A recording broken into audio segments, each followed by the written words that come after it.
sister and I both grew up singing, like at a really early age. We realized, like, I don't know, we caught harmonies really early. I mean, this is like 5 and 6 years old that we'd be like harmonizing together and stuff like that. My grandma and grandpa on my mom's side were like a traveling thing. She would sing and she would like tear a church to pieces with her voice. Like, she just has a lot of power.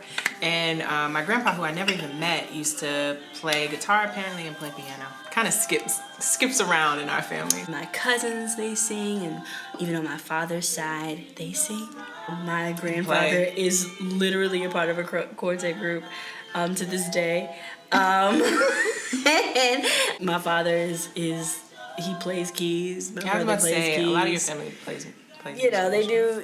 I come from a musical background. I just began a community girls choir in Richmond, Virginia. Any girl between 6 to 16 is welcome. This is a part of like our culture where we have that like 3-part, you know, gospel harmony. There were people doing what we're doing, maybe a little different stylistically, that were maybe singing background for Ray Charles or doing. Does that make sense? Yeah, like, there's a piece of that, but I don't know if it would have been us. I don't know if we can hang with those. Like, no, you know what I mean? Because they have. I need a mic. They got volume. Even with Take 6, that wasn't that long ago. But they were really crossing boundaries, though. They were. I don't know. There's so many different ways to look at it, though. And we got our notoriety because of the internet. Facebook kind of turned us into a group. Thanks, Facebook.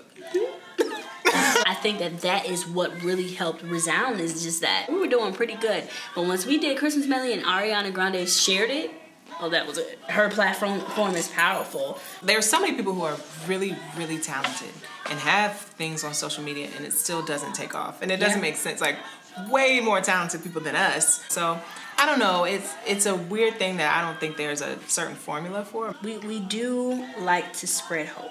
We've always been a group that wants to spread hope, wants to spread peace, wants to spread love, because that's what we're about. We're Christians. We're Christians that sing. And so we want to spread that. To be completely honest, this political thing has just charged us up with that, you know, just a little bit. We actually have something that's going to be coming out at the end of the month. That's not necessarily Black history. We want it to be bigger than that, because, you know, well, I don't want to say bigger than that, because Black history is very inclusive. Big. Inclusive. For us, it's Black history, but I think you can relate to people from their history. Right. It sheds light on the struggle, because I'm not just a Black person, I'm a Black woman. So it's very difficult to live in this world and not be classified as dumb or ghetto or a whore or, you know, have attitude, you know, a whole bunch of these things. We're probably like the nicest people you'll ever meet. You know what I mean? Like, we're pretty, like, I was like, we're pretty cool. Okay. It sheds light on our struggle, but it also, toward the end, gives hope that we're gonna be okay. Like, we're gonna be good. Like, we've gone through worse. We have seen worse. We've seen evil leaders, and we wanted to kind of include, you know, everybody, but spread that love and that hope, you know. Yeah, and I think. So even what you were saying is, like, sometimes we get depicted as one thing because we're women, or because we're Black, or because we're Black women. It's really interesting because when the first time someone sees us is not just seeing us alone, they're seeing us singing, it kind of like opens up that barrier, or takes that away. And so we're really blessed to have that voice in two senses. And I think that we want to be able to use that voice, use our voices in a political way, or like to take stances on things. And I think we've been able to like ride a line for a really long time, and we're just not really able to do that anymore, which is scary. But I think it's important that we feel empowered, and that's what we want to do, is to be empowered ourselves, but to empower others who feel disenfranchised or like on the margins, or inferior, whatever.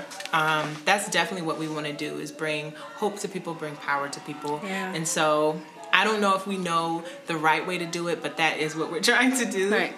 So that's a journey for us, and we just hope to help others on it. Yeah. I've experienced sexism in the worst way in the music industry. to a point where I have sang places before and a male artist is there, and afterwards they're thinking that we're gonna have sex afterwards, you know, like, and we just finished thinking about God. So it's like, no. I feel like, I don't even know where exactly this comes from, but I always feel like I'm in this world of men, particularly white men, like in the circles that I run in. I'm a worship leader now, and I think sometimes when I go to like different conferences or different meetings and things like that, I find that lots of times I may be the only woman, definitely the only woman of color, sometimes the only person of color. It just can be whatever. I rarely feel like I'm in another room with a lot of women of color. So I think that it's about taking something that you have different. There's this pressure for me to like try to assimilate to what they do or try to be similar to however they operate. And I think I'm learning it and really learning to walk in like, no, this is what makes me different. This is what gives me my strength, and I'm going to use it as that, as a strength.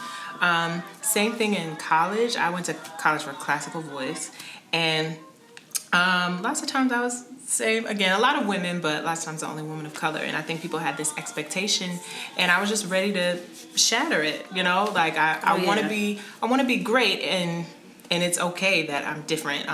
Same thing. Use that different thing as a strength. I remember taking a class. It was a jazz music theory course, which is not for the faint of heart. And I remember I was like definitely the only girl in there, the only vocalist. Everyone else was a musician. I want to say one of the few only people of color in there.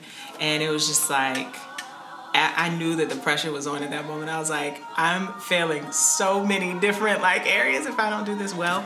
And just taking what I know again, and I did pass the class, thank the Lord. Again, taking that thing that you know that makes you different and really using it to push you.